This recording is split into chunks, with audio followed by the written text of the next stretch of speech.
जैसे ही चंद्रशेखर आजाद का नाम आता है तो हमारे मन में क्या आता है? हमारे मन में आता है कि देश को आजाद कराने के संघर्ष में महत्वपूर्ण योगदान है चंद्रशेखर आजाद का।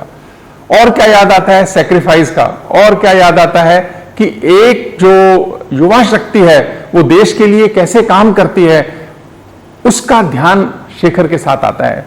हिंदी के यशस्वी कवि हैं आदरणीय हरिओम पंवार जी। उनकी कुछ पंक्तियां हैं जो हम सबको जाननी चाहिए, समझनी चाहिए और मैं मानता हूं कि गानी भी चाहिए।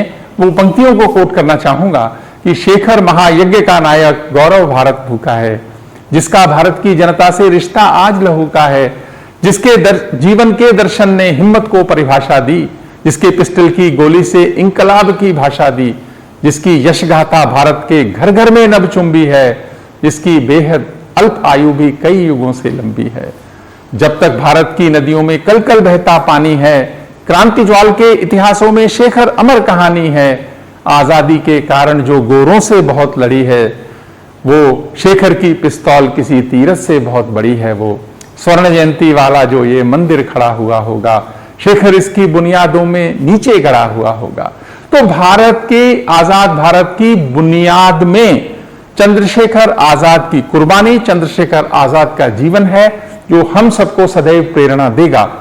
इसी कारण से जिन्होंने भी भारत के लिए बलिदान किया, उसकी जो लिस्ट बनेगी उसमें चंद्रशेखर आजाद बहुत ऊपर नाम है। आने वाले वर्षों में जब भारत विकसित राष्ट्र होगा, शेखर की शिक्षाओं की और ज्यादा जरूरत होगी। जितना जल्दी हम सब इसको समझेंगे उतना हमारे देश के लिए बहुत अच्छा है। शेखर प्रतीक है त्याग का, तपस्या का, सैक्रिफाइस का। कैसे एक जीवन सदियों तक लोगों को प्रेरणा दे सकता है, उसका उदाहरण है चंद्रशेखर आजाद का जीवन। हमको उनको याद भी करना चाहिए, उनके जीवन से एक प्रेरणा, उत्साह और उमंग का भाव जागृत करना चाहिए।